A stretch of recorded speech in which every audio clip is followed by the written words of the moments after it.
North Carolina. From Miss USA, I've muted every single pageant page, I've unfollowed pageant pages, I have turned my phone off, and still I'm getting notified, emailed, messaged, called about all of this. So here's what I have to say. I understand that I won Miss USA last year, and so I am very grateful for that opportunity, and some people may not agree with me, but this is my perspective.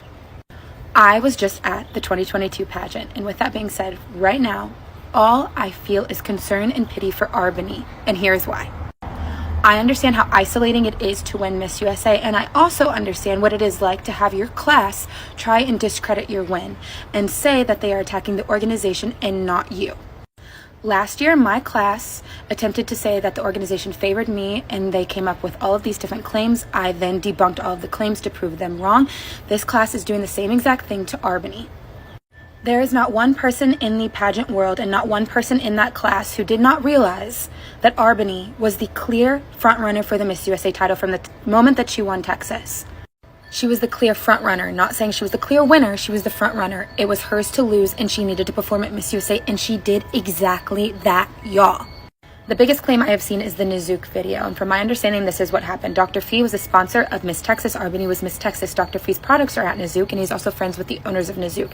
So he took his title holder to Nizook, and they filmed with the beautiful woman. That video was going to be posted at some point, whether R'Bonney won or not, and just the optics of her winning and them saying congratulations and releasing the footage looks terrible. I will admit that. But the ill intent was not there, if you guys understand what I'm saying. There was no favoritism shown in terms of the video. You guys have taken that and ran, and it is amazing to me, the power of social media and the people who actually do not understand the behind the scenes. I have so much love for the class of 2022. You guys were amazing. I got to hang out with you a ton, but my perspective is changing because as of right now, it seems very disingenuous on social media for a multitude of reasons. One, I understand that you guys took R'Bonney out of your class GroupMe. Why? Two, I understand that I watched a live last night of a title holder, and she was so excited about the amount of people that were watching her live, and she said, never have so many people paid attention to me, basically, and it seemed very disingenuous. I understand that there are going to be frustrations about losing a pageant that you've worked diligently for, y'all. I understand that. And I understand that there may be frustrations about the fact that you guys had to pay for t-shirts. I thought that was crazy. I'm gonna be honest. But the fact that y'all did not congratulate her after winning Miss USA, walked off the stage, took her out of the group, that poor girl right now is going through it. And for everyone who's saying that it's not impacting her, you are completely wrong. This is impacting her mental health. And I think if you have concerns about the organization, reach out to the organization directly. Reach out to Paula, reach out to Crystal. But this whole social media bashing, there's people under my comments calling me a fraud because they think I'm R'Bonney. And just imagine how she feels. And I'm not even involved right now. So guys, just think. Elle's entire video is an attempt to gaslight us. What she's doing is pinning women against women and trying to say that this is a bullying issue, and that is clearly not the case because we have come out on multiple occasions saying that R'Bonney, Miss Texas USA, and the winner of Miss USA is a victim as well. And not only that, but I've also said multiple times that R'Bonney was very deserving of her win and she could have easily won on her own merit. Since Elle is a former Miss USA, she's obviously vested in this organization and inherently biased.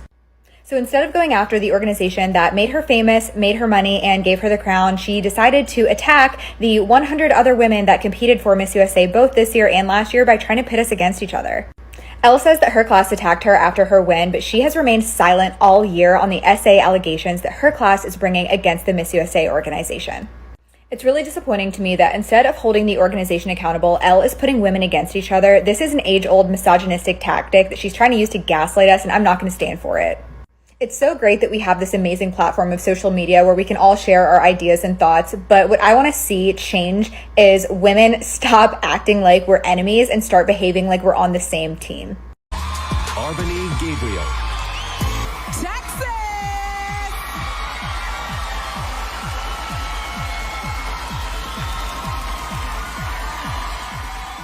Actually wearing an outfit that I made with my own two hands, and have a story behind it because my parents are my dad is from the Philippines and my mom is from Texas. I wanted to express who I am on a first impression and kind of tell a story, and I think we can all do that in a certain way. 36 hopeful contestants.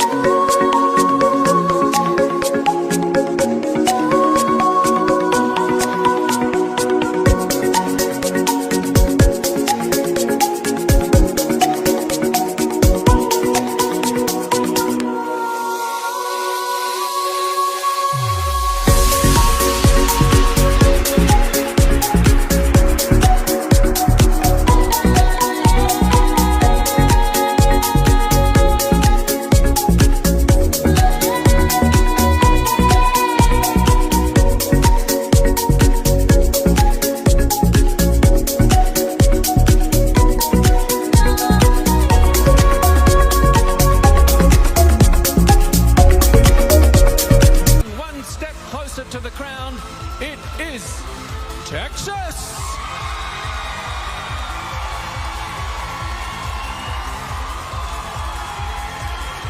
Stepping in. Tell us why. You like to get the moment for the food? I Like, I'm with appreciate you. a nice looking meal, and if I want to tell my friends about it or tell them they need to try it, I'll take a photo and send it to them. And then the food can live forever. Judge number 2. Hello, Texas. You're beautiful. Thank you. Before I read, I have a little cute accent. So if you don't understand, let me know. This beautiful judge, all of you can help you again. Okay, so number 3, my question is, global studies indicate that women are increasingly seen as more vulnerable to the impacts of climate change. You are asked to create a task force to help address this issue. What's your first priority? What is my first priority to address the climate issue? Yes. Yes, well, I think there's 8 ways we can implement addressing climate change within our careers or our lifestyle. It's as easier as adding a recycle bin to your house. Everybody can do that. Or being creative in ways you can also implement it in your job. I am a fashion designer. I actually made the outfit I'm wearing, and I upcycle pieces and recycle different clothing to be more sustainable in my industry because I feel it's like my duty. So I think that's something we can all look for ways in our certain industries or in our homes to be sustainable as well. Who will wear the Mawad Power of Positivity crown and go on to compete for Miss Universe this January in New Orleans? May I have the results, please?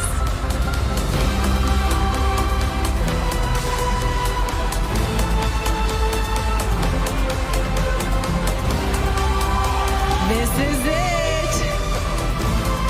In 5th place, Illinois.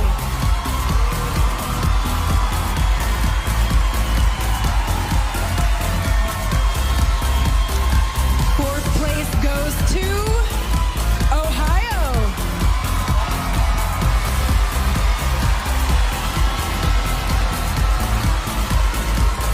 Third place goes to Nebraska.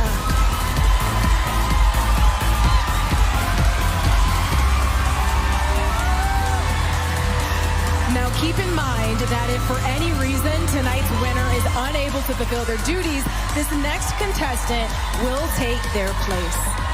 In 2nd place, North Carolina.